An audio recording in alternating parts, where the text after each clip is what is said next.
గజం కేవలం 500 రూపాయలతో 1210 గజాల భూమి కేవలం 6 లక్షలు మాత్రమే. సార్ నమస్తే సార్. నమస్తే అమ్మా, చెప్పండి అమ్మా, సమస్య ఏంటి? మీ వయసు ఎంతమ్మా? సార్ నా వయసు వచ్చి 25 సార్. 25 ఇయర్స్. మ్యారేజ్ ఎంతకాలం అయిందమ్మా? మ్యారేజ్ అయి 4 years అవుతుంది సార్. పిల్లలు? ఇద్దరు పిల్లలు సార్ నాకు. చెప్పు తల్లి, సమస్య ఏంటమ్మా? మా అమ్మగారికి 3 ఆడపిల్లలు సార్. మా నాన్నగారు 20 years అవుతుంది చనిపోయి.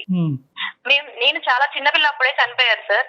అయితే మా అమ్మగారు మా 3 ఆడపిల్లల్ని బాగా చదివించి బాగా పెంచారు సార్. ప్రతిదీ కూడా మాకేమేం కావాలో అన్ని సమకూర్చారు. 2 ఆడపిల్లలు అక్కలకి ఇద్దరికి పెళ్లిళ్ళు అయిపోయినాయి సార్.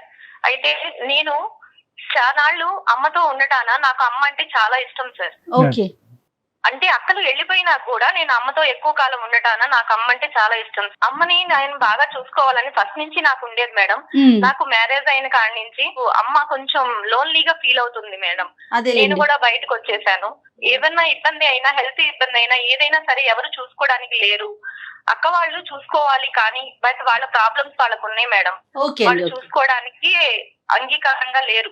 3 పిల్లల్ని చూసి ఈ స్థాయి వరకు పెంచినటువంటి మీ అమ్మగారు ఆవిడ 55 సంవత్సరాలకి చూసుకోలేరా?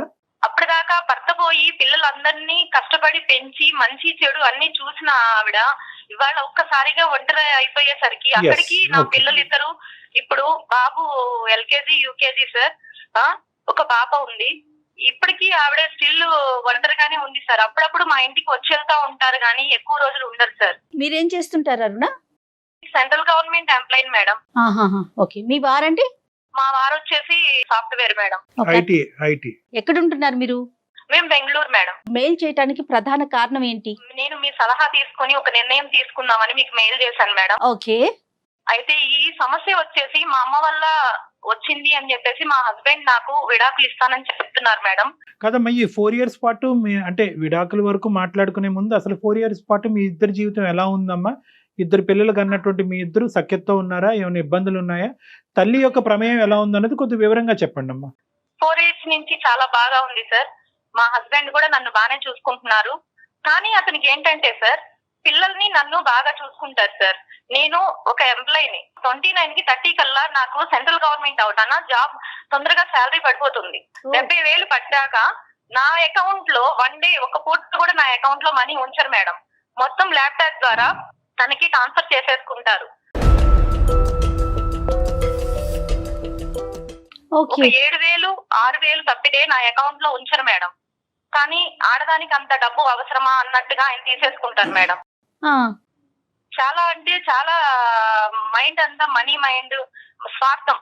మనం మన ఫ్యామిలీ, మనం మన పిల్లలు అంతవరకే మేడం. కాదమ్మా అరుణ, ఆయన తీసుకున్నా కూడా ఫ్యామిలీ కోసమే ఖర్చు పెడుతున్నారా? ఫ్యామిలీ కోసమే ఖర్చు పెడతారు మేడం. ఫ్యామిలీ కోసమే ఖర్చు పెడతారు. నేను దానికి కూడా అడగట్లేదు మేడం. మా అమ్మగారు ఎప్పుడన్నా వస్తారు మేడం పిల్లల్ని చూస్తానికి. మా అమ్మగారికి మా బాబు అంటే చాలా ఇష్టం మేడం. అయితే 2 days మాకు ఏదో ఒక విధంగా డిస్టర్బెన్స్ చేస్తా ఉంటారు మేడం. కేవలం అమ్మ ఉందన్న కారణం ఒకటే మేడం. ఎప్పుడైనా అమ్మ వస్తూ పోతూ ఉంటుంది అంతే. అవును సార్, అవును. ఆ 1 week అయినా గానీ, ఆ 4 days అయినా గానీ ఆవిడ వెళ్లేదాకా ఏదో ఒక టార్చర్ చూపిస్తారు. అది ఆవిడకి అర్థమవుతుంది, ఇది నా వల్లే అల్లుడు చేస్తున్నాడు అని. ఇటు నాకు అర్థమవుతుంది. ఎందుకంటే అప్పుడు దాకా బాగా ఉన్న మనిషి అలా చేస్తాడు సార్. తను ఉండకూడదు, అమ్మ మా ఇంట్లో ఉండకూడదు, అది తన ఇంటెన్షన్ సార్. అయితే అమ్మ ఒక రోజు ఫోన్ చేసి నాకు చెప్పారు, అమ్మా నేను బాగా ఒంటరిగా ఉండలేకపోతున్నాను, బాగా ఇబ్బందిగా ఉంది నాకు ఇవి రెంట్స్ అవి వస్తాయి, పొలం కౌళ్ళు అవి వస్తాయి మేడం, అవి నీకే ఇస్తానమ్మా, నేను మీ దగ్గరే ఉంటాను, నాకు పిల్లల్ని చూసుకున్నట్టు ఉంటుంది, నువ్వు జాబ్కి వెళ్తావు కాబట్టి నీకు హెల్ప్ గా ఉంటుంది అని చెప్పేసి అన్నారు మేడం. అదేంటమ్మా మీరు ఇచ్చినా ఇవ్వకపోయినా నీ దగ్గర ఉన్నా లేకపోయినా తల్లిని చూసుకున్న బాధ్యత నాది, నేను చూసుకుంటాను, నేను మీ అల్లుడితో కూడా మాట్లాడతానమ్మా, నువ్వు రా అని చెప్పేసి నేను అన్నానండి. అన్నాక మా వారితో చెప్పాను మేడం, ఇది మా అమ్మగారు ఇలా వస్తారు, ఫోన్ చేశారు, ఇలా ఉంటారు అని. తను కోపంగా అంటాం కాదు అంటాం గానీ ఏం లేదు మేడం, సైలెంట్ గా ఉన్నారు. చెప్పాను, నేను చెప్పాల్సిన బాధ్యత ఉంది కాబట్టి చెప్పాను మేడం. మా అమ్మగారు వచ్చారు. వచ్చినాక మేడం 4 days అలా జరుగుతా ఉంది. 4 days అలాగే చిన్న చిన్న డిస్టర్బెన్స్ వస్తా ఉన్నాయి, జరుగుతా ఉన్నాయి మేడం. మేడం August 15కి ఫ్యాన్సీ డ్రెస్ కాంపిటీషన్ పెట్టారు మేడం స్కూల్లో. అయితే నేను బిఆర్ అంబేద్కర్ గారి డ్రెస్ సెలక్షన్ చేసుకొని నేను అవి కాస్ట్యూమ్స్ అన్ని తెచ్చి పెట్టుకున్నాను మేడం. ఆహా, ఫస్ట్ రోజు తెచ్చి పెట్టుకొని ఆ రోజు బాబుని రెడీ చేశాను మేడం. ఓకే. రెడీ చేసినాక ఇతను అసలు ఇది సమస్య లేదు, అసలు అది కారణమే కాదు మేడం. చిన్న విషయం కాడ అసలు బిఆర్ అంబేద్కర్ గారి డ్రెస్ నువ్వు ఎలా వేస్తావు ఆగస్టు 15 రోజున? ఆయన రాజ్యాంగకర్త, ఆయన ఫ్రీడమ్ ఫైటర్ కాదు, ఆయన గాంధీ భగత్ సింగ్ లాగా ఫ్రీడమ్ ఫైటర్ కాదు అని చెప్పి ఒకటే గొడవ మేడం. ఓకే. అయితే నన్ను అనడమే కాకుండా బాబుని టై పెడితే మేడం ఆ టై పట్టుకొని ఇలా ఇలా పీకి బాబుకి గట్టిగా మేడం ఒత్తుకుపోయింది మేడం.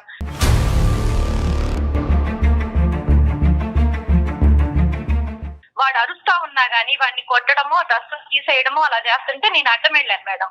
నేను అడ్డం వెళ్ళి గొడవ పడ్డాను మేడం. గొడవ పడితే నన్ను కూడా ఒక దెబ్బేశారు మేడం. నన్ను కూడా ఒక దెబ్బేసి నేను గట్టిగా అరిచి అసలుకి తన్ని ఇదిలిచ్చి కొట్టి పక్కన పెట్టి బాబుని తీసుకున్నాను. తీసుకున్నాక మా అమ్మ ఇవన్నీ చూస్తా అసలు బాబు అంటే తనకి బాగా ఇష్టం. బాబుని కొట్టాడని చెప్పి నన్ను కూతుర్ని కొట్టాడని చెప్పి ఏ తల్లన్నా ఊరుకుంటున్నా మేడం.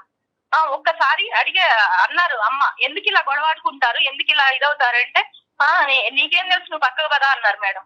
నీకేం తెలుసు పక్కకు పద, ఇలా గొడవలు ఆడుకొని కొట్టుకునే బదులు పిల్లలు తల్లులు అందరూ కొట్టుకునే బదులు విడిగా ఉండటమే బెటర్ కదా, మీరు ఇలా కలిసి ఉండి కొట్టుకునే కంటే అన్నారు మేడం. పెద్దావిడి కదా మేడం, కొద్దిగా ఏదో కూతురు బాధపడుతుందని అన్నారు. అలా అనేసరికి మేడం ఇంకా గబా గబా వెళ్ళిపోయి బట్టలు సర్దుకొని బ్యాగ్ కారులో పడేసుకొని ఇంకా వెళ్ళిపోయారు మేడం. ఇంకా వేరే మాట లేదు. వెళ్తూ వెళ్తూ ఒక డాబా కాడ ఆగి మేడం రింగ్ చేస్తూ నాకు కాల్ చేశారు మేడం. కాల్ చేసి మీ అమ్మ కావాలా నేను కావాలా, నేను కావాలి అనుకుంటే మీ అమ్మని ఇంట్లో నుంచి పంపించేయి, నేను అప్పుడు ఇంటికి వస్తాను, అంతేగాని మీ అమ్మ నేను ఒక ఇంట్లో ఉండము. నేను నా తల్లిదండ్రుల్ని దూరంగా పెట్టాను, నీ తల్లి వచ్చి ఇంట్లో ఉంటే నేను ఉండాలా, ఇది ఎక్కడన్నా ఉందా అని చెప్పేసి పెట్టేశారు మేడం. తర్వాత నేను ఎన్నిసార్లు కాల్ చేసినా కూడా లిఫ్ట్ చేయలేదు మేడం. తను తర్వాత మా అత్తగారు బావగారు వాళ్ళకి కాల్ చేస్తే వాళ్ళు అన్నారు మేడం ఇక్కడికి వచ్చారని. నేను మళ్ళీ కాల్ చేశాను మేడం, అయినా లిఫ్ట్ చేయట్లేదు. అరుణ, అతని కండిషన్ ఏంటమ్మా అంటే మన ఇద్దరం హ్యాపీగానే ఉన్నాము, ఇంకా కంటిన్యూస్ గా హ్యాపీగా ఉండాలి అంటే కనుక మీ అమ్మగారు ఇందులో ఉండకూడదు అన్నదా? అవును సార్. మీ ఇంట్లో ఉండకూడదు, ఈ ఇంట్లో ఉండకూడదు, వచ్చి పోతూ ఉండొచ్చా ఏదైనా ఒక సెలవు అకేషన్ కి ఇంతకు ముందు సార్? అసలు వద్దు, ఆవిడ గాలి సోకడానికి వీలు లేదు. ఆవిడ వస్తేనే నాకు గొడవలు అవుతున్నాయి, ఆవిడ వస్తేనే నాకు మనశ్శాంతి లేదు. ఈ ఒక్క గొడవ తప్ప ఇంకేం గొడవలేని? మీ అమ్మగారు ఏమైనా మీ ఇద్దరు మాట్లాడుకుంటే మధ్యలో వస్తా ఉంటారా, లేదంటే మీ ఇద్దరి మధ్యన ఏమైనా మిస్అండర్స్టాండింగ్స్ వస్తే నిన్ను సపోర్ట్ చేసుకుంటూ మాట్లాడతారా? ఇలాంటివి ఏమైనా జరిగినాయా? ఓన్లీ ఇండిపెండెన్స్ డే సబ్జెక్ట్ ఒకటేనా? ఈ ఒక్క ఇష్యూ ఇండిపెండెన్స్ డే సబ్జెక్ట్ ఒకటే సార్, కానీ చిన్న చిన్న ఎప్పుడన్నా వస్తే ఎందుకు బాబు అలా మాట్లాడుకుంటావు, కూర్చొని నిదానంగా మాట్లాడుకోవచ్చు, కావాలని ఇతను గొడవ పెద్దది చేస్తాడు సార్. ఆమె ఉన్నప్పుడే ఇతను గొడవ చాలా పెద్దది చేస్తా ఉంటాడు. అందుకని ఆవిడ ఏమనిద్దంటే పెద్ద ఆవిడ కదా, అందులో ఒంటరిగా భర్త లేకుండా ఒంటరిగా ఉన్న ఆవిడ, సొసైటీలో కొద్దిగా స్ట్రిక్ట్ గా మొండిగా బతికిన ఆవిడ సార్. అందుకని ఆవిడ ఏం చేస్తారు అంటే వాళ్ళ పేరెంట్స్ లేరు కాబట్టి మీ పేరెంట్ కూడా ఉండకూడదు అనే కాన్సెప్టా? అదే అంటారు సార్, నా పేరెంట్స్ నే నేను దూరం పెట్టాను. అదొకటే పాయింట్. వాళ్ళు ఎక్కడో దూరంగా ఉంటారు, ఆంధ్రాలో ఉంటున్నారు.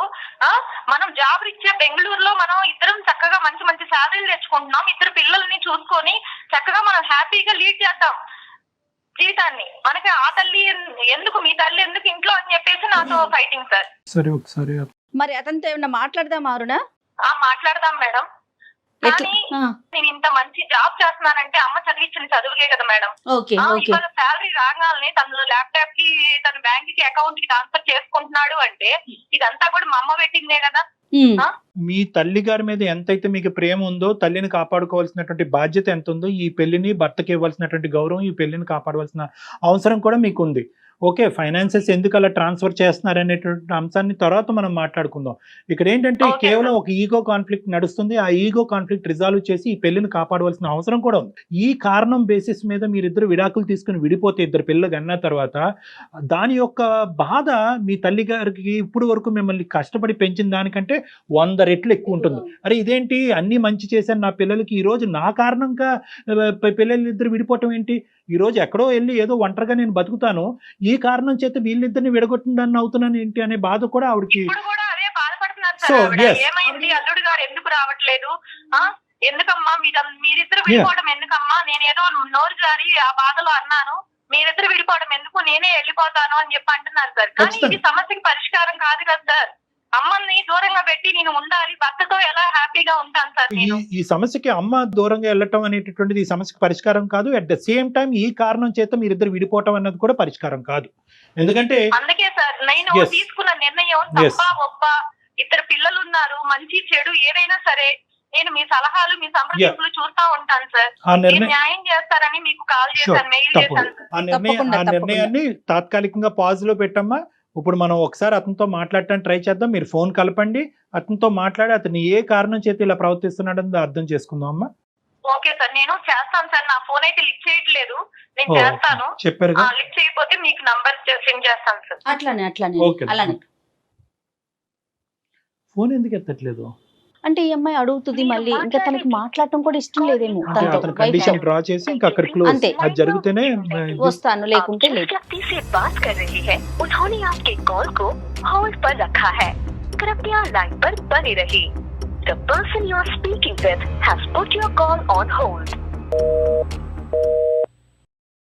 మేడం కాల్ లిఫ్ట్ చేయట్లేదు మేడం. ఎస్ అదే అనుకుంటూ ఉన్నాను డాక్టర్ గారు. నేను ఒక పని చేస్తారా, అవకాశం ఉంటే చెప్పండి మేడం. అమ్మ రేపు వెళ్ళిపోతున్నారు అన్నట్లుగా ఒక మెసేజ్ ఆయనకి పెడతారా, పెట్టి తర్వాత కాల్ చేయండి చూద్దాం.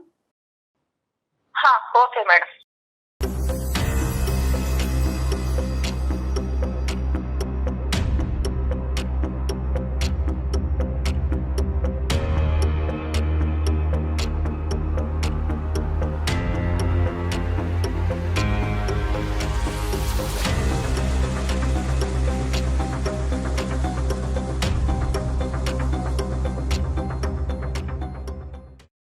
మీరు మాట్లాడే వ్యక్తి మీ కాల్ ని హోల్డ్ లో పెట్టారు, దయచేసి లైన్ లో వేచి ఉండండి.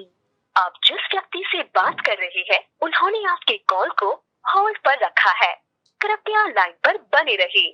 The person you are speaking with has put your call on hold. Please stay on. Madam Aruna చెప్పండి. మేడం మా వారు లైన్ లో ఉన్నారు మేడం. ఓకే, విషయం ఏమన్నా చెప్పారా మీరు? మెసేజ్ కి కాల్ చేశారా ఆయన? అవును మేడం. ఏం పేరమ్మా అతనిది? వెంకట్ మేడం. వెంకట్ గారు నమస్తే అండి. నమస్కారం అండి. వెంకట్ గారు sorry, first of all apology మా సైడ్ నుంచి. అంటే ఏంటంటే ఈరోజు ఈ ఇష్యూలో ఏదో విధంగా మీతో మాట్లాడాలనే తాపత్రయం వల్ల మీకు అలా మెసేజ్ పెట్టమని చెప్పాము. అంటే వాళ్ళ మదరు యొక్క కన్సిడరేషన్ మీకు నచ్చట్లేదు, ఆవిడ ఉండకూడదు అనే ఉద్దేశం మీకు బలంగా ఉంది. అయితే ఫోన్ ఎత్తకపోతే కనుక ప్రశ్నకి సమాధానం దొరకదు, సమస్యకి పరిష్కారం దొరకదు అనే ఉద్దేశంతో మీకు అలా మెసేజ్ పెట్టమన్నాము. దానికి మా తరపున అపాలజీ అండి. ఎక్స్ట్రీమ్లీ సారీ అండి వెంకట్ గారు. Right okay. సో మేము అందమైన జీవితం నుంచి, నా పేరు డాక్టర్ కళ్యాణ్ చక్రవర్తి అండి, నేను సీనియర్ కన్సల్టెంట్ సైకాట్రిస్ట్. నేను నాతో పాటు జయ గారు ఉన్నారు, ఆవిడ సీనియర్ యాంకరు. సో మీ ఇద్దరం ఏంటంటే, నమస్తే అండి, మీ భార్య గారు మాకు ఒక మెసేజ్ పంపించారు, అది మెయిల్ పంపించారు. తర్వాత కాల్ చేసినప్పుడు కూడా వివరంగా మాకేమని చెప్పారంటే, ఇలాగా మేమిద్దరం 4 years అయ్యింది మ్యారేజ్ అయ్యి, మా ఇద్దరు పిల్లలు, ఎటువంటి సమస్యలు లేవు, కానీ ఈరోజు మా అమ్మగారు ఉండటం వల్ల నా భర్త గారు నాతో పాటు కాపురం చేయము, మీ అమ్మగారు ఉండేటట్టు అయితే మనం విడాకులు తీసుకుందాం అనేటటువంటి లెవెల్ వరకు కూడా వెళ్ళిపోతుంది ఇష్యూ. సో దీనికి మీరే పరిష్కారం చెప్పాలి. ఒక పక్క నుంచి నేను తల్లిని వదులుకోలేకపోతున్నాను, ఇంకో పక్క నుంచి పెళ్లిని కాదనుకోలేకపోతున్నాను. సో ఈ సమస్యకి మీరు చెప్పగలిగితే, మా భర్త గారికి సర్ది చెప్పగలిగితే, లేదంటే అతని మనసులో ఉండే అభిప్రాయాన్ని మార్చగలిగితే మీ ఇద్దరు హ్యాపీగా ఉండే అవకాశం ఉంటుంది. మీరు హెల్ప్ చేయండి అని ఆవిడ మాకు విన్నపించుకున్నారండి. సో దాన్ని బట్టి మీకు కాల్ చేస్తే మీరు ఫోన్ ఎత్తలేదు. సో ఆ విధంగా మెసేజ్ పెట్టడం వల్ల మీరు వెంటనే ఎత్తడం జరిగింది. దీన్ని బట్టి మాకు అర్థమైంది ఏంటంటే, వాళ్ళ మదర్ లేకపోతేనే మేము ముందుకు వెళ్తాను అనే అభిప్రాయం మాకు కనిపించింది. మీ ఉద్దేశం ఏంటో ఒకసారి చెప్పండి సార్ వెంకట్ గారు, మీకేమి, ఇఫ్ యూ డోంట్ మైండ్. ఇప్పుడు ఆవిడ వాళ్ళ అమ్మ గాని ఈవిడి గాని పెట్టే టార్చర్ మామూలు టార్చర్ కాదు సార్ ఇది. ఎందుకంటే విషయం మీ దాకా వచ్చిందంటే ఎంతవరకు వెళ్ళిందో నేను అర్థం చేసుకుంటున్నాను అండి. మొత్తం ఎక్కడ చూసినా అప్పుడు నేను ఉండే ఏరియాలో నేను ఎంతో గౌరవంగా పట్టుకున్నాను. ఆ ఏరియాలో ఆ ఏరియా అంతా కూడా నా గురించి అంటే ఏమంటే ఎంత అత్తగారికి మామగారికి చూడండి, అల్లుడైతే చూస్తాం కదండి, కానీ ఇలాంటి అత్తగారు ఎవరికి ఉండకూడదండి. సమస్య ఏంటి ఆవిడతో? అది ఎంతో చెప్పాలంటారు, ఎంతో తారాస్థాయికి వెళ్తే గానీ నేను ఇంట్లో నుంచి బయటకు వెళ్ళలేదు.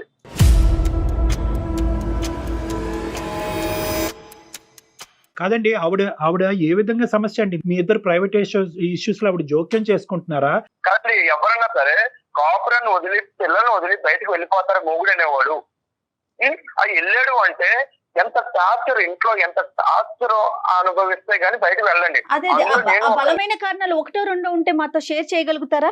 ఆవిడ ఉంటాం పోలే ఇంట్లోకి ఫస్ట్ లో అలా వచ్చి వెళ్ళిపోయేవారు ఫస్ట్ లో.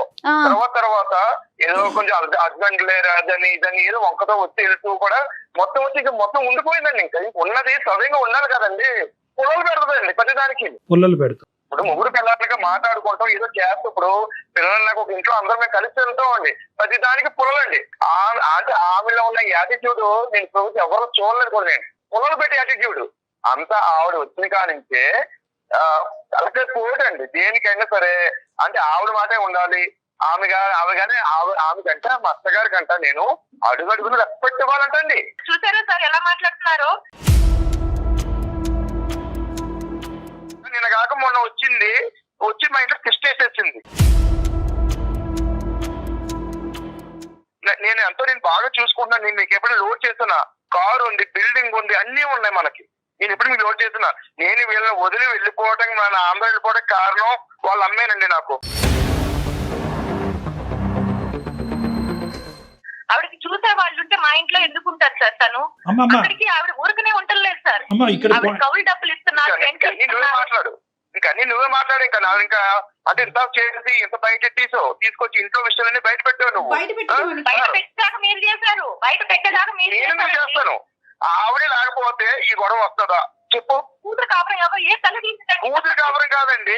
కూతురికి సార్ ఒకసారి నా మాట అంటారు సార్ మీరు కొంచెం? చెప్పండి వెంకట్ చెప్పండి. ప్లీజ్. ఇద్దరు ఉన్నామండి, చిన్న గొడవలు అనుకుంటూ ఉంటాం మేము. ఏంటి మీ ఇద్దరు ఇప్పుడు ఇలాగే ఉంటారా? అది విడిపోండి అంటుందండి. మాటలు ఎందుకన్నారండి? ఆవిడ కొద్దిగా శారత్వం అండి. ఎప్పుడు పెద్ద వయసుని వాళ్ళు 30 years నుంచి ఆవిడ విడిగా ఉంటున్నారు. ఏదో శారత్వం వల్ల చిన్న మాట అన్నారు. ఆవిడ ముందే మనవన్ని కొట్టేసి కూతుర్ని కొట్టేసి మాట్లాడుతుంటే తను అందరా అండి ఒక మాట. మామూలుగా నా పిల్లలు అన్నాక దెబ్బ వేయరండి. నా కొడుకు నా పాప మేము దెబ్బ వేసుకోమా మా ఇంట్లో వెంటనే కాపురం విడిపోతాయా? అలాగైతే మొత్తం లోకల్ ఎన్ని కాపురం విడిపోవాలండి? నేను ఆ మాట గురించి ఒక్క విషయం మాట్లాడుకు నువ్వు. నేను చెప్తున్నాను కాదు సార్, నా ఒక్క మాట గురించే నీకు నీ తల్లి కావాలా నేను కావాలా అని అప్పటికప్పుడు నేను నిర్ణయం తీసుకుని నా సొంత ఇంట్లో నా పిల్లలు నా బిడ్డలు మొత్తం నా పిల్లల్ని వదిలించి నేను వెళ్ళిపోయాను సార్. ఇప్పుడు మీరు చెప్పండి. కానీ ఏదో పెద్ద ఏదో ఇందిరాగాంధీ ఫీల్ అయిపోతుంది. అరుణ, నిజంగా మీ అమ్మగారు మీ ఆయన ఏంటి ఇలాంటి అలాంటివి అని చెప్పినటువంటి సందర్భాలు ఉన్నాయా, లేదంటే అతను ఊహించుకుంటున్నాడా? లేదు సార్, అతను ఊహించుకుంటాడు అంతే. తను ఉంటేనే తనకి ఇరిటేషన్. అసలు పాతకాలం ఆవిడ తీసుకొచ్చి ఇప్పుడు మన ఇంట్లో పెడితే నీకు అవుద్దా? పాతకాలం పాతకాలం కొత్తకాలం ఉండొచ్చు. నీకు తల్లి ఉండవచ్చు. నాకు తల్లిదండ్రులు లేరా? నేను తీసుకురాలేక అదే కాన్సెప్ట్ వెంకట్ మీరిద్దరు అలాగా కొట్లాడేసుకుంటే ఇంకా మేమెందుకు? నీ మాట వింటున్నాను. నేను అడిగిన ప్రశ్నకు కూడా సమాధానం చెప్పు. నీ లోపల ఉండేటటువంటిది ప్రత్యేకంగా అరుణ్ గారు అమ్మగారు మీ యొక్క ప్రైవసీలో ఇంటర్ఫీర్ అయ్యి లేనిపోని ఆ అమ్మాయి మనసులో పెడుతుంది అనేటటువంటి అభిప్రాయం, లేదంటే నా తల్లిదండ్రులు లేనటువంటి స్థానంలో ఆవిడ ఉంది అనేటటువంటి వ్యతిరేకత ఏంటి ఇక్కడ కాన్సెప్ట్? సార్ ఇప్పుడు వాళ్ళ అమ్మ వాళ్ళకి ఎక్కువ అనుకోండి, భరించమని చెప్పండి సార్. నేనెందుకు భరించాలి సార్? అత్తగారిని కాదంటలేదు, పిల్లనిచ్చిన అత్తగారు నాకు ఓకే, నేను కాదంటలేదు. కానీ ఎంతకాలం భరిస్తాను సార్? మా ఇంట్లోనేనా భరించటం అనే మాట తప్పు. వెంకట్ గారు మీరు చాలా పదునైన పదాలను పెట్టేస్తున్నారండి. వెంకట్, ఒకే ఒక పాయింట్ నేను అడుగుతానా, ఒకే ఒక పాయింట్. నువ్వు మంచోడివి, నీ భార్య నీ గురించి ఏమీ చెడ్డగా చెప్పలేదు except for her mothers issue. ఈ ఒక్క ఇష్యూ తప్ప. నేను ఒకే మాట చెప్తా. ఈ రోజు ఆవిడ్ని ఒక అత్తగారి కింద చూడకు. ఒక ఆడదానిగా, ఒక స్త్రీగా 20 సంవత్సరాల పాటు భర్త లేకపోయినా కూడా 3 కూతుర్లకి దగ్గరుండి పెళ్లి చేసి ఎంత అనుభవించి ఉంటుంది ఈరోజు. ఒకటి నెంబర్ 1. నెంబర్ 2 ఏంటంటే ఈ ఆఖరి ఆడపిల్లకి ఈ అమ్మాయి మొదటి నుంచి తల్లి పడినటువంటి కష్టం దగ్గర నుంచి చూడటం వల్ల వీళ్ళిద్దరి మధ్యన ఒక బాండింగ్ క్రియేట్ అయింది. సడన్గా ఆ బాండింగ్ కాస్త ఈ అమ్మాయి బయటకు రావడంతో ఒక ఎంటీ స్పేస్ క్రియేట్ అయింది, ఒక ఒంటరితనం క్రియేట్ అయింది. నా జీవితం ఏంటి, నా గమ్యం ఏంటి అనేటటువంటి ఫీలింగ్ వచ్చింది. సరే ఆవిడ తల్లిదండ్రులే ఓకే, అయితే నా తల్లిదండ్రుల్ని నేను ఇంత మా ఇంటికి రమ్మంటారా చెప్పండి. నన్ను అది మీ కూడా ఇంటికి అవకాశం రమ్మంటారా? కదా. లేలే నా తల్లిని నా తల్లిదండ్రులు తీసుకురావద్దు. చూసుకోవాలి. నేను తను ఎప్పుడన్నా చూసుకుంటాను, ఎవరైనా చెప్పిందా? తల్లిదండ్రులే. కాదు మా అమ్మ వచ్చి ఇప్పుడు ఇప్పుడు నీ మీద ఉన్నారనుకో నువ్వు చేస్తావా? లేదండి అంటే అత్తగారు ఎప్పుడు వచ్చారు, అమ్మ ఎప్పుడు వెళ్ళిపోతారు, అత్తగారు మామ ఎప్పుడు వెళ్ళిపోతారు నో కండి అని నీ మాటలు తప్ప. వెంకట్ ఒక్క నిమిషం వినాలి. ఇక్కడ ఏంటంటే ఇక్కడ మీ అమ్మ నేనా అనే కండిషన్ మీరు పెట్టారు కానీ మా అత్తగారా లేదంటే నువ్వా అనే కండిషన్ ఆ అమ్మాయి పెట్టలేదు. రాంగ్ కాన్సెప్ట్స్ లోకి వెళ్ళకండి. ఇప్పుడు అది కాదు ఇష్యూ ఇక్కడ. లేదు సార్, వాళ్ళ అమ్మ మా ఆవిడ కలిపి డ్యాన్సులు కలిసి ఎలా ఉంటుందో తెలుసా మీకు? ఇది ఒక రివర్స్ మేళం సార్, మీకు తెలీదు. అదే రివర్స్ మేడం కాబట్టి మీరు అలా మాట్లాడతారు. నువ్వు ఉండాల్సింది ఎక్కడ? అత్తగారి ఇంట్లో ఉండాలి నువ్వు. మా అత్తగారు వచ్చి నా ఇంట్లో ఉంటే ఎలాగా? ఓన్లీ భర్త తల్లిదండ్రులను చూసుకోవాలని ఏమైనా రాజ్యాంగంలో లేలే రాసిందండి? ఎక్కడ లేదు. రాజ్యాంగంలో రాసి లేదు. నేను చెప్తాను సార్, నాకంటే ఒక మనసు ఉంది సార్. ఇంకొక విషయం చెప్పాలి మీకు. ఇంకొక విషయం చెప్పాలి. ఇప్పుడు ఈవిడ ఉంది, ఈవిడ ఉద్యోగం చేస్తుంది, నేను ఉద్యోగం చేస్తున్నాను. ఇప్పుడు అవసరాలు ఉంటాయి సార్, అవసరాలు ఉంటాయి కాబట్టి ఇప్పుడు ఆవిడ జీతం డబ్బులు నేను తీసుకుంటున్నాను కొంచెం. మరి ఇంట్లో పిల్లలు చూసుకోవాలి, హౌస్ చూసుకోవాలి, ట్యాక్స్ కట్టాలి, కార్ ట్యాక్స్ కట్టాలి, ఇవన్నీ చేయాలి కదా సార్. లోన్ కట్టాలి, ఇవన్నీ నేను తీసుకుంటున్న డబ్బులు నా డబ్బులు ఎందుకు తీసుకుంటున్నావు? ఏ అవసరాలు ఉంటాయి సార్. ఫ్యామిలీ అన్నాక ఉంటే మాత్రం ఎవరు తీసుకుంటారు? ఏం చేస్తాం? తీసుకెళ్తాం, ఒక పెద్ద షాపింగ్ మాల్కి వెళ్తాం, ఒక కార్డు ఎత్తు గోకటం, ఇంకంతే నీ పని. ఈ మధ్య షాపింగ్ మాల్ ఎక్కువైపోయింది నీకు. అందుకే సార్ 5-6 వేలతో నేను షాపింగ్ మాల్స్ బెంగళూరులో షాపింగ్ మాల్స్ అన్ని తీసుకొని కొనేస్తున్నాను సార్ నేను. ఏదైనా ఆ అమ్మాయి ఆర్థికంగా ఆ అమ్మాయి సంపాదన ఆ అమ్మాయి సంపాదించుకుంటుంది. ఏదన్నా ఇంటికి సంబంధించినటువంటి అవసరాలు ఉంటాయి కనుక ఆ అమ్మాయి పర్మిషన్ తీసుకుని ఆ అమ్మాయికి ఇష్టపూర్వకంగా తీసుకోండి, ఏ గొడవ లేదు. కాదు, నేను మా అమ్మ నాన్నలే కూరలు చూసుకోవాలి, అవునా కదా? ఆ విషయం మీద గొడవలు రావాలి అవసరమైతే, అంతే కదా? కానీ గొడవ ఏంటి? ఈ అత్త గొడవ ఏంటి నాకు? ఇప్పుడు మనం ఏదైతే ఇష్యూ ఉందో ఆ ఇష్యూ గురించి మాట్లాడుకుంది. హైపోథెటికల్ సిచ్యువేషన్స్ లేనటువంటి సిచ్యువేషన్ గురించి ఎందుకు మాట్లాడుకోవాలి? ఇప్పుడు అది కాదు సబ్జెక్ట్. ఆ అమ్మాయి మిమ్మల్ని మీ అమ్మ నాన్న ఇంటికి వచ్చినప్పుడు ఆ అమ్మాయి ఎప్పుడు తక్కువ చేయలేదు, వాళ్ళకి ఏమీ ఇబ్బందికరంగా చేయలేదు. ఒకప్పుడు వాళ్ళు వచ్చి పర్మనెంట్ గా ఇక్కడ ఉండాలి అనే కండిషన్. వాళ్ళ అమ్మ మీద చూపించే ప్రేమకి మా అమ్మ మీద చూపించే ప్రేమకి చాలా తేడా ఉంటుంది సార్. నేను చూస్తున్నాను కూడా. పలకరించలేకపోయావు, నీకు ఆ తేడాలు కూడా కనిపిస్తాయి. ఇంకప్పుడు నువ్వు పలకరించలేకపోయావు, తేడాలు కూడా కనిపిస్తా ఉంటాయి. నీ గురించి చెప్తున్నాను, నీ గురించే, నీ భాగవతం గురించి చెప్తున్నాను. మీకు ఇప్పటికి ఎన్నో కేసులు వచ్చి ఉంటాయి, కానీ ఇలాంటి విచిత్రమైన కేసు ఎక్కడ లేదు. ఒక్కసారి వినండి sir please. My request is Venkat గారు సొల్యూషన్ వైపు మాట్లాడుకుందామండి. అయిపోయిన విషయం వదిలేయండి ప్లీజ్. మీ ఫోన్ చేయకముందు అరుణతో నేను ఒక మాట అన్నాను, అమ్మ నీ తల్లిని కాపాడుకోవటం ఎంత ఇంపార్టెంటో నీ భర్తని ఈ కాపురాన్ని కాపాడుకోవటం అంతే ఇంపార్టెంట్ అమ్మా. దీనికి ఒక సానుకూలమైనటువంటి సొల్యూషన్ ఐడెంటిఫై చేద్దామా, నీ భర్తకు కలిపమ్మా అంటే కనుక మీరు ఫోన్ ఎత్తలేదు. అనుకోనటువంటి పరిస్థితిలో మేము ఇండైరెక్ట్ గా వచ్చి మీ చేత ఫోన్ ఎత్తే విధంగా మేము చేయవలసినటువంటి అవసరం పడింది. ఓకేనమ్మా. ఇంతకాలం లేని ప్రేమ నా భార్యకి ఇప్పుడు ఎక్కడ కలిగిపోయిందో అనుకున్నాను నేను. లేలే అంటే ఏంటి ఈ రకంగా మనం బయట పెట్టి అంటే బయట అందరూ తెలియాలా? ఎవరికి? వెంకట్ గారు మీరు మాకు కాల్ చేసిందని అంత ఫీల్ అవుతున్నారు, మరి ఇంట్లో నుంచి బట్టలు సర్దుకొని వెళ్ళిపోయి ఇది ఇంటి గుట్టు ఇంట్లో చూసుకోవాలి. బతుకుతుంటే ఇలా బయట పెడుతున్నారు. ఇది ప్రతిసారి చాలా ఇబ్బందిగా ఉంటుంది నాకు. ఇంటి గుట్టు బయటకు వచ్చిందని అంటున్నారు, మనం కూడా ఇప్పుడు ఇంటి గుట్టు బయటకు వచ్చింది అంటున్నారు. విడిపోయేటటువంటి భార్యాభర్తలు పిల్లలకి తల్లిదండ్రులు దూరం అయ్యేటటువంటి మీకు మా ద్వారా ఒక పరిష్కారం వస్తే సంతోషపడరా?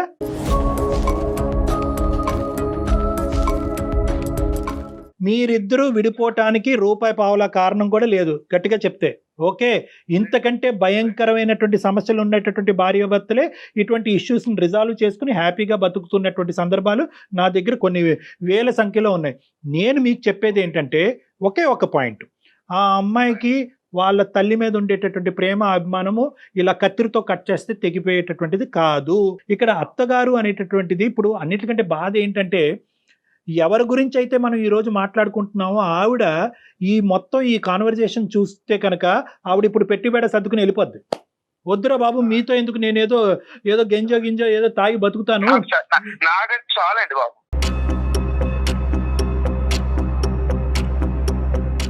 నో వెంకట్ కూతురు కలిపి ఆవిడేమో అల్లుడి మీద, ఇదేమో మొగుడు మీద డాన్సులు. చిచ్చి, ఏం మాటలు వెంకట్, మీరు ఐటీ ప్రొఫెషనల్ అంటున్నారు, మీరు పద్ధతిగా మాట్లాడండి. ఒక పెద్ద ఆవిడ, వయసులో పెద్ద పద్ధతి కాదు. నేను ఎంతో పద్ధతిగా ఉండి ఈ స్థాయికి వచ్చాను. నిజంగాను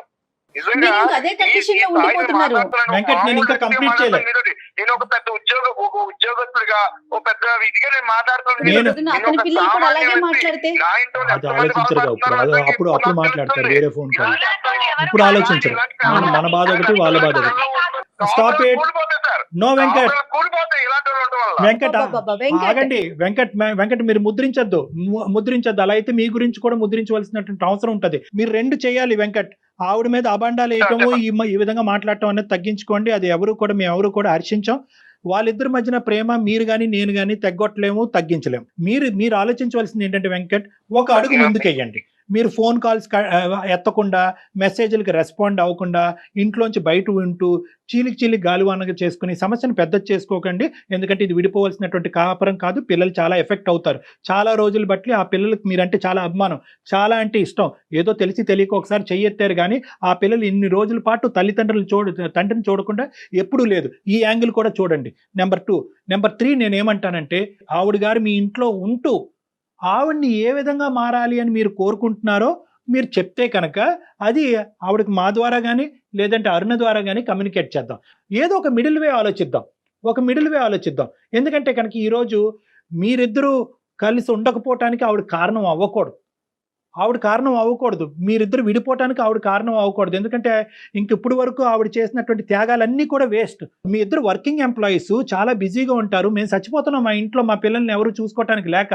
ఆవిడ పెద్ద ఆవిడ బతుకుంది, ఆవిడ పక్క నుండి పిల్లల్ని చూసుకుంటుంది. ఎంత అదృష్టవంతులండి మీరు.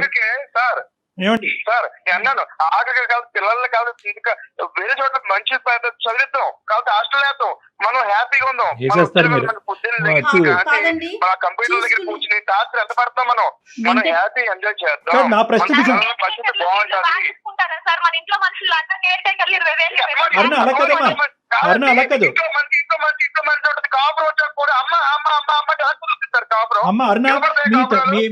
అరుణ, నీకు ఒక పాయింట్ వెంకట్, నువ్వు ఆగాలి. మా అమ్మ అని చెప్పి మీ అమ్మగారి మీద మీకు ఉండేటటువంటి అభిమానాన్ని, ప్రేమని మేము ఎవరు తగ్గించట్లేదు, కొట్టిపారేయట్లేదు. కానీ ఇక్కడ మీ ఇంట్లో ఉంటున్నప్పుడు నీ భర్తకి ఏదన్నా నొప్పి కలిగితే మీ తల్లి ద్వారా మీ తల్లిని ఒక లిమిట్ లో పెట్టి కంట్రోల్ చేయవలసినటువంటి బాధ్యత కూడా మీకు ఉంది. మీ మదర్కి కొద్దిగా చెప్పడానికి ట్రై చేయండి. అమ్మ, నువ్వు ఎక్కడికి వెళ్ళక్కర్లేదు, నువ్వు ఇంట్లోనే ఉండు.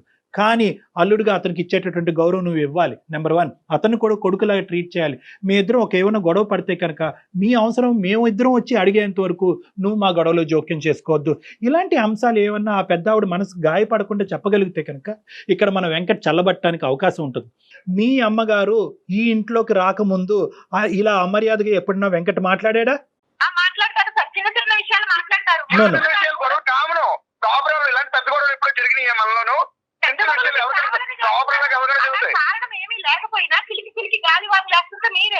నువ్వు ఈ మనిషికి సంబంధించినటువంటి ఈ 4 సంవత్సరాలు నీ ప్రయాణంలో ఒక్క మంచి మాట చెప్పేవారనా?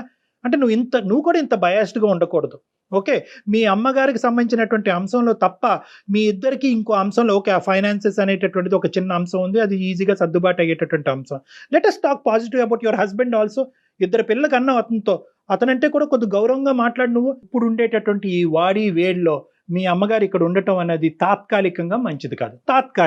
దీర్ఘకాలికంగా కాదు, తాత్కాలికంగా. ఎందుకంటే ఈ వాడి వేడిలో బలవంతంగా ఉంటే కనుక ఆవిడకి కూడా మనశ్శాంతి ఉండదు. కాబట్టి ఆవిడ దూరంగా ఉంటారు. ఫస్ట్ ఆఫ్ ఆల్ మీరిద్దరూ ఒక చోట ఉండి మీరిద్దరూ ఒక డెసిషన్కి రండి. కూల్గా, కామ్గా ఉండండి. ఈ లేబుల్ చేసుకోవటాలు, వేలెత్తి చూపెట్టుకోవటాలు జీవితాన్ని భయంకరంగా చేసుకోవద్దు. ఫస్ట్ మీరిద్దరు కామ్ డౌన్ అయిన తర్వాత ఎప్పుడైతే కనుక ఇష్యూ కొద్ది చల్లబడతాదో, పరిస్థితులు మారుతాయో, ఒక్కొక్క మెట్టు ఇద్దరు దిగొస్తారో అవకాశం ఉంటే కనుక ఆ పెద్ద ఆవిడని మళ్ళీ ఇక్కడికి పిలుద్దాం. లేదు సార్, ఇప్పుడు సమస్య అవ్వు అంటున్నారు, రేపొద్దున అంద అవుతుంది, రేపొద్దున మళ్ళీ ఈ విషయం మళ్ళీ మామూలు అవుతుంది. ఆ ఇద్దరు కూతురు కూడా అందుకే తరిమేసి ఉంటారు బయటికి.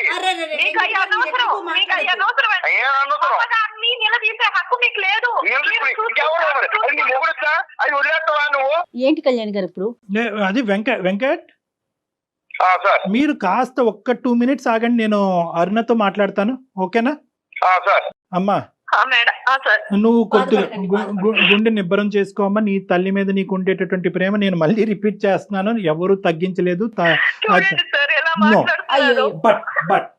బట్ ఏంటంటే వెంకట్లో 95% all angles are good, only మీ మదర్ పాయింట్ ఆఫ్ వ్యూలోనే ఒక నెగిటివిటీ కనిపిస్తుంది. కాబట్టి ఈ రోజు నువ్వు ఏం అనుకుంటావు? నేను 4 ఆప్షన్స్ ఇచ్చాను, అందులో 4th ఆప్షన్ నేను ఏమని చెప్పాను అంటే కనుక ఇదంతా చూస్తూ మీ అమ్మగారు ఎలా భరించగలరు అనే ఆప్షన్ కూడా చెప్పాను. ఆ పాయింట్ ఆఫ్ వ్యూ నుంచి నువ్వు ఏం కంక్లూజన్ తీసుకుంటావు ఒక మాట చెప్తున్నాను. నేను మా అమ్మగారిని పక్కన పెట్టేసి అన్ని సర్దుమనినాక కొంచెం అన్ని అనుకూలంగా ఉన్నాయి అన్నప్పుడు తను కూడా ఒప్పుకున్నప్పుడు ఇంటికి తీసుకొస్తే బాగుంటది అన్నది మీరు చెప్పారు కదా సార్. Yes. ఎందుకంటే నా ఉద్దేశం నాన్న, ఇది నాకు తెలిసి ఇది చాలా బాధ కలిగేటటువంటి సబ్జెక్ట్ నీ చేత బలవంతంగా అదే నా బిడ్డలు నా పిల్లలు నాకు కావాలి సార్, నా భర్త కూడా నాకు కావాలి. సొసైటీలో ఇవాళ ఎవరు లేకపోయినా నేను బతకలేను. ప్రతి రిలేషన్ చాలా ముఖ్యమండి మనకి. అంటే ఏంటంటే నాకేదో జాబ్ ఉందని, నేనేదో డబ్బులు సంపాదించేస్తున్నానని, నేనేదో ఉండాలని చెప్పి రాలేదు సార్. దీనికోసమే వచ్చాను, నాకంటూ ఒక సొల్యూషన్ కోసమే మీ దగ్గరకు వచ్చాను నేను. కానీ ఏంటంటేనమ్మా ఇక్కడ you have to choose between 2 loves. అంటే 2 ప్రేమల మధ్యన నువ్వు చూస్ చేసుకునే దురదృష్టకరమైన పరిస్థితి ఏర్పడింది. కానీ ప్రతి సమస్యకి పరిష్కారం, సొల్యూషన్ అయితే ఇవన్నీ ఉంటుంది. చూస్తా కూడా అమ్మ కూడా ఉండలేదు సార్. ఇలా ఉంటే తను ఇంటికాడ ఉన్నా గానీ ఎంత బలవంతంగా Correct. వాళ్ళు చెప్పి వీళ్ళు చెప్పి ఒకవేళ Correct. వచ్చినా గానీ తను ఇలా ఉండదు సార్. ఏదో ఒక మాట మీద వస్తానే ఉంటది. ఇవన్నీ చూస్తా పెద్ద ఆవిడ ఇంకా మనస్తాపం చెందుతారు. అంతేనా? ఇప్పుడు వరకు గెలిచాను అని గర్వపడే మీ అమ్మ ఈ రోజు ఓడిపోతున్నానన్న ఫీలింగ్ వస్తుంది మీ మదర్కి. 2 పిల్లలు విడిపోవటానికి నేను కారణమయ్యానన్న ఫీలింగ్ వస్తుంది. దయచేసి మీరిద్దరు ఎంతన్నా అనుకోండి కానీ ఆవిడకి ఆ ఫీలింగ్ రాకుండా చూసుకోండి. ఆ ఫీలింగ్ ఆవిడ రాకుండా ఉండాలంటే కొద్ది కఠినమైన నిర్ణయం నువ్వు ఇప్పుడు తీసుకోవాలి, అది కూడా తాత్కాలికంగా, టెంపరీ. ఏదైనా సరే వీలుగా ఉంటే ఎలా అయినా అమ్మను బాగా చూసుకోవడం కావాలి. అమ్మ ఎక్కడున్నా కానీ నేను అనుకూలంగా చూసుకొని మా వారితో మాట్లాడుకొని నేను తర్వాత తెచ్చుకుంటాను మేడం. నా కాపురం కూడా నాకు ముఖ్యమే కదా మేడం. ఆవిడ అసలు సమస్య లేదు సార్. ఆవిడ ఎప్పుడూ నా సంతోషానికి అడ్డం రాదు సార్. ఏ అమ్మైనా సరే ఫీల్ అవ్వకుండా ఉండే దాని గురించి నా సొల్యూషన్ అమ్మా. ఈ సబ్జెక్ట్ గురించి డిస్కషన్ మళ్ళీ మీ ఇద్దరి మధ్యన రాకూడదు. ఏదో కోల్పోయామనే భావన మీరు చూపించకండి అతని దగ్గర. మీరు చూపెట్టకూడదు, ఆవిడ్ని లేబుల్ చేసేటటువంటి హక్కు మీకు కూడా లేదు. మిస్టర్ వెంకట్, మీ తల్లిగారు ఎంతో ఆవిడ కూడా అంతే. నువ్వు ఇంత డాన్సులు గీన్సులు ఇలాంటి దయచేసి ఈ మాటలు పదే రానివద్దు, అది మంచిది కాదు. అలా మళ్ళీ వస్తే కనుక మీ కాపురాన్ని కాపాడే బాధ్యత మా నెత్తి మీద అయితే ఉండదు. మళ్ళీ ఆ విషయం ఉంది సార్ తన దగ్గర. తను లేకపోతే బానే ఉంటారు సార్. సార్ ఆవిడ లేకపోతే చెప్తున్నాను సార్, మీరు మాట్లాడతాను కొంచెం మీరు మాట్లాడి ఆ సిస్టర్స్ తో, ఎందుకంటే ఈవిడ మాట్లాడి ఏం ప్రయోజనం ఉండదు సార్. మీరు మాట్లాడి పెద్ద మనసు తోటి ఆ సిస్టర్స్ తోటి వాళ్ళ అమ్మగారిని కూడా మాట్లాడి కొంచెం తన చిన్న కూతురు కాపురం ఆలోచించమని చెప్పండి. సరే చిన్న కూతురు కాపురం ఏంటి, పెద్ద కూతురు కాపురం ఏంటండి? అన్ని కాపురాలు ఇంపార్టెంట్. ఇక్కడ ఆగిపోవాలి. మీరు ఒక బోల్డ్ డెసిషన్ తీసుకున్నారు, ఆ డెసిషన్ మీదే నిలబడండి. ఆ డెసిషన్ ఎస్ సో ఈ విధంగా చేద్దాము. నేను అందరితో మాట్లాడతాను, ఆ సిస్టర్స్ తో కూడా మాట్లాడతాను, అండ్ మీ అరుణ గారు వాళ్ళ అమ్మగారితో కూడా నేను మాట్లాడతాను. ఓకేనా? సరే సార్. ఇంక ఈ ఇష్యూ మీద గొడవ పడకండి, ఇంట్లో హ్యాపీగా ఉండండి. ఆ పిల్లల మొహం చూసి సంతోషంగా ఉండండి. Right Aruna, thank you madam. Thank you sir. Thank you Venkat. Thank you. Bye నాన్న. అందమైన జీవితం సమర్పిస్తున్న వారు 49 అంటే సంతోషం, 49 అంటే సంతానం. యాంకర్ డ్రెస్ కట్టెసిపై రంగవర్ష, కొండాపూర్, హైదరాబాద్.